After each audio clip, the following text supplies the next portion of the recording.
I think it's that stigma when it said attractive members.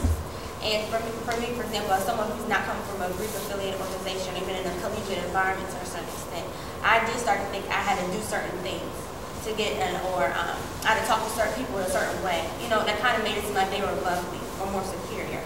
And I understand what I can kind of think of idols and just kind of worshiping your sorority in a certain way, or way you're trying to get into a sorority and trying to kind of worship in them. But at the same time, I started to find that when I became challenged in a certain way, I started to find God more. I started to try to seek God more. Because I was like, this is not me. And there were certain things that I decided, no, I'm not going to do. And then because I kind of reverted back to my faith. And I think there was just, when you think about it, I think it's how you take it in. When you said, for example, Velmer kind of touched upon it, that he does have some frat brothers who he finds maybe worships Omega. But hopefully through Josh and Velmer and other things that Omegas is doing, they'll kind of see that we don't need to do that. And we're going to take it this way. And I think sometimes you do struggle. And I'm not saying, but I think maybe denouncing it might not be the area where you need to go. It may be the area that you think you need to do.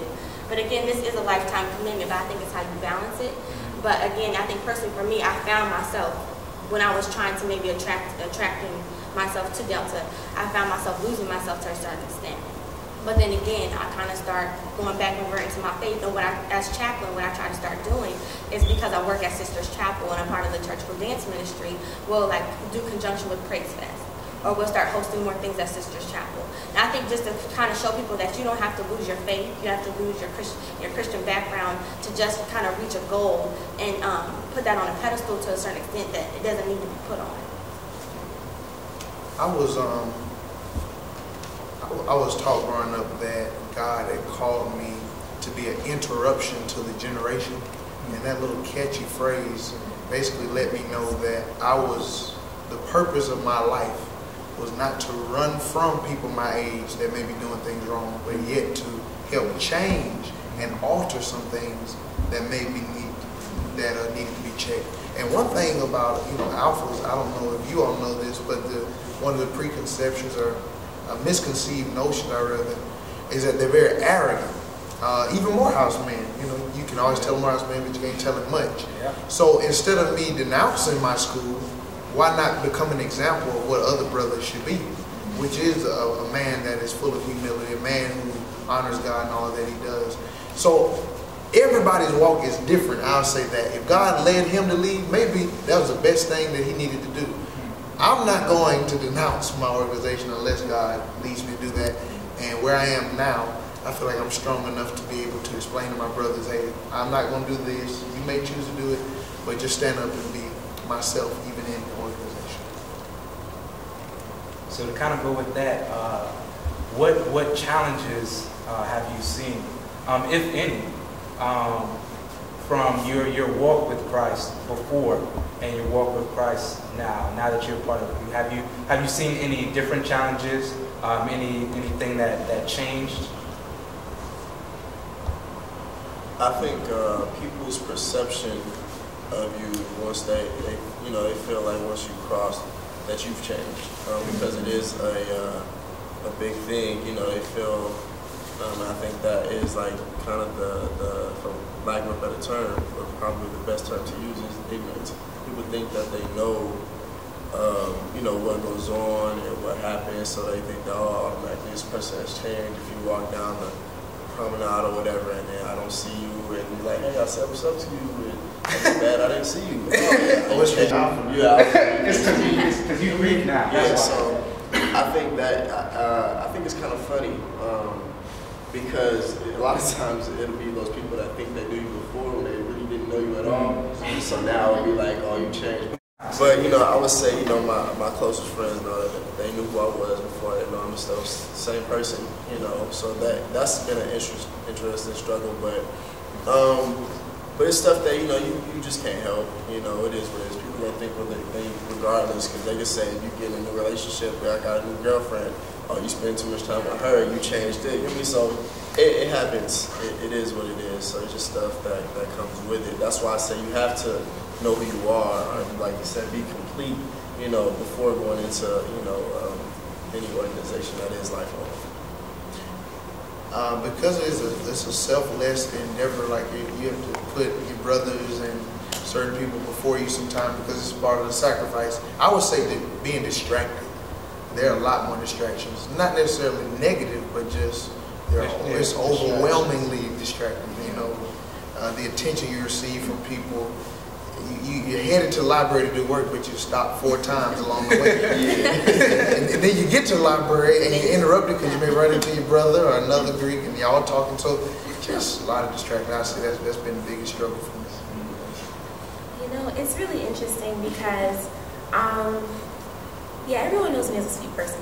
But, yeah, besides that, I mean, I think I established that already. But, you know, it's so interesting because a lot of times when you know, I don't really walk around campus with letters on. I don't really, you know, announce that I'm a Zeta. And people are like, when did you cross? Like, I didn't know. And people are like, you know, you really didn't change. And I get that so much. People are just like, Portia, you are still the same Portia that you were before you became a Zeta. And then when I tell people, you know, that I'm chapter president, or people say, who's chapter of your, you know, president of your chapter? I'm like, me, you, really? Like, I think people think that I'm supposed to be snooty or parade around like I'm, you know, greater than thou, like I'm on some high horse because I'm chapter president. No, you know, no, like that's not, you know, how it is. But, you know, it's very challenging sometimes. And in my role being president, I found that I get on my face a lot more and cry out to God. Because there are days when I'm like, God, I just can't do this. But then God's like, no, you know, you need to lead out a group of women, and I have given you the tools that you need to do it. So I feel like, if anything, being in my organization really has brought me really close to God and being in leadership roles. Because one day when it comes time for me to pastor, everybody's not going to agree with me. Everyone's not going to be on the same side of the board as me. Sometimes there may be votes that may be split. There may be people who may want one thing, people who may want another thing. But as a leader, my job is to pray, ask God, and make a decision based on what is the best for my people. What is the best decision that I need for my chapter? What is the best thing that we need for the interests that are coming along? Like, that's the kind of things that I think that have really, really reaffirmed my faith. And I just love God now. God is good. I'm telling you. I think, aren't you talking about challenges and stuff? Yeah, okay. yeah. I think one challenge I've always experienced, and I'm sure stop, is that people sometimes don't treat you as equal. Yeah. And, like, for example, there are people that feel like they have to move off the sidewalk. Or, you know, and for example, there's been times, and people have asked me, I really do not wear my letters. You know, granted, I did it today, but... Thank you, I've asked. Yeah. But many times, I really do not wear my letters. And I think it came to a conscious decision for myself. Like, you know, like, hello, you know, the way they'll say hello to me is in a different type of way. And I want them, for example, we're all brothers and sisters in Christ. And just in general, you're my Spelman sister first. You know, overall, we're in the ABC first. You're my Morehouse brother, or mostly when you think of that sisterhood. I don't want you to think of me as more superior than you. I'm equal to you. I don't want you to feel like you have to do more. You can't walk a certain way. You have to, you know, in line. You let me go in front of you. You were here first. Like, you've been here for hours. No. So, like, things like that. I just want people, my challenges for me was for people to see me as equal. And if I had to put away my letters for people to see that, and then on the side you say, oh, you're a Delta, that's what I need to do. And I don't care what gifts I got, you know, I'm not going to carry around certain things because I want you to see me for me. And you need for me to be the light, like you said in the beacon, that, you know, okay, I see who you are and what you joined for a reason, but I don't want you to see me for as a Delta, I want you to see me as a person. And also as your sister in Christ. I know that's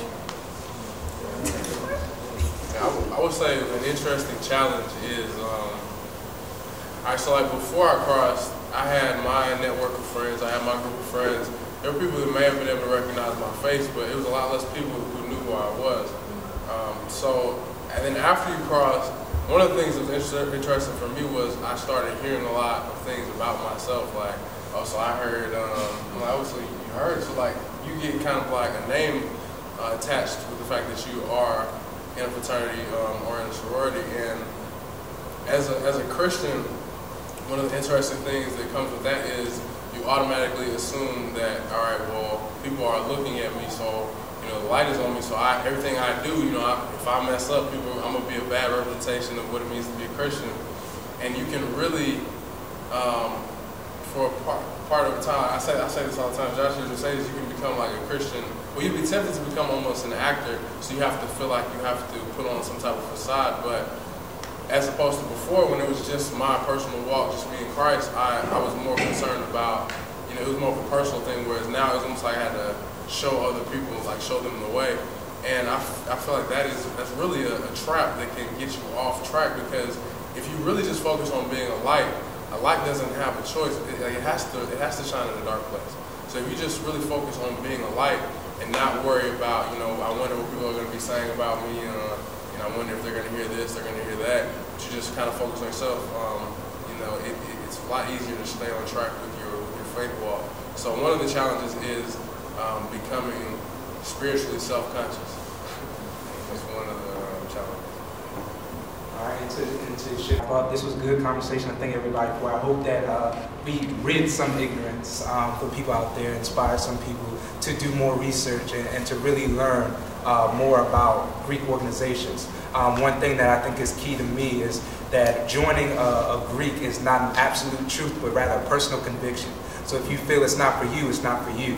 But that doesn't mean it's not for every Christian. It's not for everyone involved in ministry. So thank you for watching. There might be a part 2. Who knows? Get more people out here, because there's more people in this in the AUC. I just these are people that I just picked out that I knew personally.